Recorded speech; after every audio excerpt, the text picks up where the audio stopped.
So we bought a zoo. हाँ. Hello, hi, welcome and salutations guys. तो previous video में अ feast eight midnight के बाद आज मेरा फ्लिक ऑफ द पिक है वी बॉट अ जू. अब इस मूवी के बारे में हम थोड़ी देर में डिस्कस करेंगे, बट बिफोर दैट एक छोटा सा कॉन्सेप्ट मैं इंट्रोड्यूस करना चाहता हूँ. अगर आप नहीं जानना चाहते तो you can skip to the story part. Time stamp discussion में है शायद, आई एम नॉट श्योर, पर फिर भी चेक कर लो. तो कॉन्सेप्ट कॉन्सेप्ट कुछ भी रॉकेट साइंस नहीं है, बस जैसे वीडियो गेम में डिफिकल्टी लेवल्स होते हैं ना, कुछ वैसा ही. So based on my opinion 3 levels के मूवी वीडियोस रहेंगे. Top drawers, medium drawer and last one being the bottom drawer. Top being जो मूवीज गुड टाइम पास है और एंटरटेनिंग होगी. मिडिल जो एंटरटेन तो करेंगी पर साथ में थोड़ी थॉट प्रोवोकिंग भी होंगी. And bottom is because I hate you guys, and bottom movies will be just to screw with your minds. और ड्रॉवर या दराज इसलिए क्योंकि पहले मेरे पास एक टेबल हुआ करता था जिसके 3 दराज में मैं कुछ इसी पैटर्न से मूवी रखा करता था. So that's that. फिलहाल तो अभी ये टॉप ड्रॉवर मूवीज है, but more are coming to जो अपनी स्टोरीज से आपको सिड्यूस करने का वेट कर रही. काफ़ी टाइम वेस्ट कर लिया.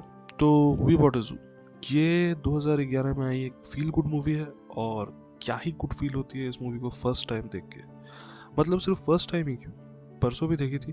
Full serotonin activated. Basic info की अगर बात करें तो फिर 2011 में आई थी. डायरेक्टर थे कैमरॉन क्रो. स्क्रीन प्ले लिखा था अलीन ब्रॉश मैकेना ने. म्यूजिक दिया है जॉन सी ने. I hope I am saying that right.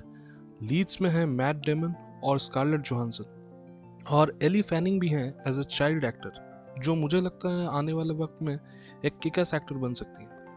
Let's see.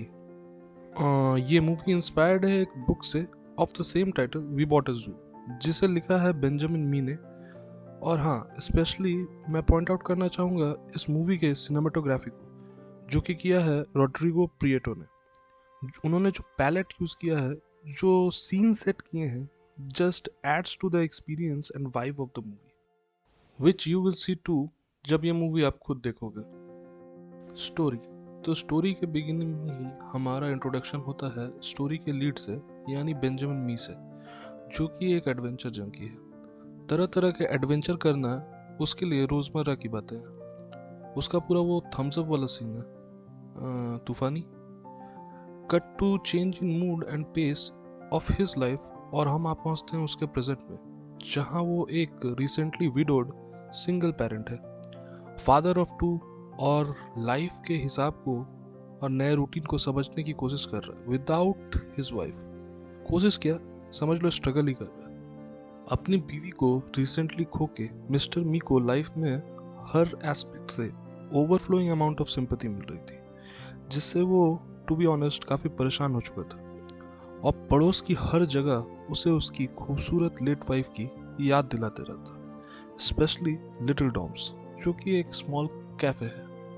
और एक ड्रास्टिक चेंज की तलाश में बेंजामिन अपने आर्टिस्टिकली गिफ्टेड बट फ्रस्ट्रेटिंग बेटे डिलन और सुपर क्यूट बेटी रोजी, and I can't stress enough how cute, के साथ एक नए घर और कंप्लीट चेंज ऑफ सीन के लिए हाउस हंटिंग करते करते रोजमेरी एनिमल पार्क आ पहुंचता है और इस प्रॉपर्टी को ओन करने का फैसला करता है.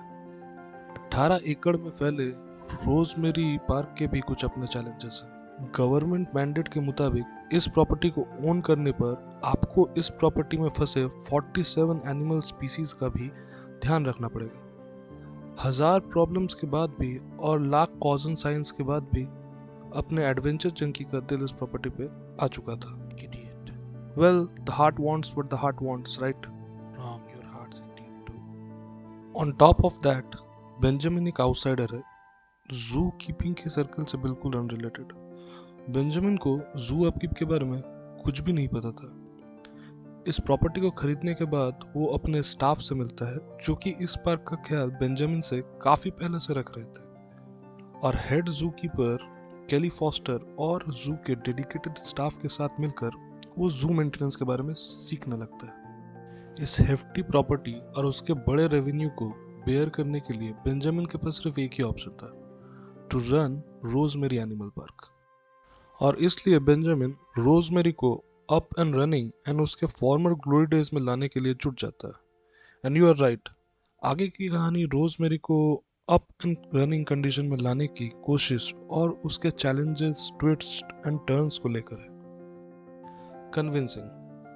तो अब आते हैं आपको ये मूवी क्यों देखनी चाहिए, why you should watch this movie. Already establish point है, ये एक फील गुड मूवी है, पर साथ ही साथ it's funny, comical and whimsical भी है, और इन सबको थोड़े कॉन्फ्लिक्ट एंड ड्रामा से टॉप ऑफ किया है। सो इन ऑल आप कह सकते हो it's an all rounder movie. Secondly, visually stunning होने के साथ साथ this movie has a lot of heart. और जब मैं हार्ट की बात कर रहा हूँ तो द ह्यूमन एनिमल इंटरेक्शन या even the human human interaction इस मूवी पे वो एक अमेजिंग लेवल पर है। नेक्स्ट मूवी में पुराने को छोड़ आने की और नए को अपनाने की भी काफ़ी बात की गई है। लेटिंग गो ऑफ समवन और something so dear and turning on to a new leaf, और change that can be exciting at first but also challenging, right.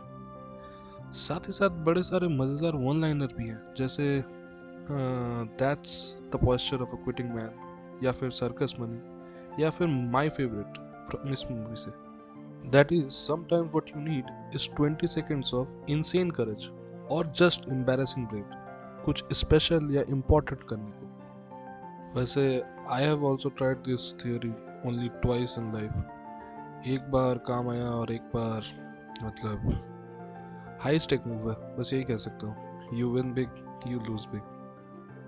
अब अगर बियॉन्ड द सेंटर स्टेज कुछ कैरेक्टर्स की बात की जाए तो मेन लीड के अलावा भी बेंजामिन मी के भाई का कैरेक्टर है जो मूवी में वॉइस ऑफ लॉजिक है, एटलीस्ट मेरे हिसाब से। और ये मूवी थोड़ी मैजिकल है, तो he is always trying to kill the wife, पर ब्रदर का कैरेक्टर जो है वो अच्छा या बुरा नहीं है, लॉजिक अच्छा या बुरा नहीं होता, वो just in terms of survival होता है। और लॉजिक ने हमें इतने साल से बचाए भी रखा है, so don't shit on logic even if it is my wife. Yes, plus एक funny and but entertaining rivalry dynamic है दो कैरेक्टर्स के बीच, मैक्रीडी और Walter Ferris, which will grab your attention I am sure. एक innocent सी teenage love story है जो एक सबटेक्स्ट में है, so it won't overwhelm you, वो बस एक नगेट की तरह है, जस्ट एग्जिस्ट करता है। So I think you will like that too. As I said, it was an all-round movie. तो in summation, ये मूवी है नए एडवेंचर और नए इंडेवर्स के बारे में, कि कैसे एडवेंचर फर्स्ट में तो बहुत एक्साइटिंग लगते हैं, but when we walk deeper into the beast of the belly, वो एक्साइटमेंट, वो मैजिक हवा हो जाता है। पर जैसे डर के आगे जीत है, वैसे ही चैलेंजेस को ओवरकम करने पर ही रिवॉर्ड्स है। और ये काफ़ी कॉमन फीलिंग है, इसलिए शायद ये मूवी रिलेटेबल भी है।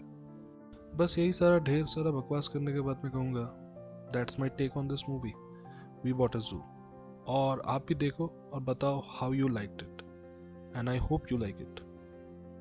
पीएस, एक मूवी का सॉन्ग रेफरेंस, मूवी में एक सॉन्ग है which I remember I always liked in context of this movie. ये गाना मेरे किसी भी प्लेलिस्ट में नहीं है, पर इस मूवी को देखते वक्त I have always enjoyed this song.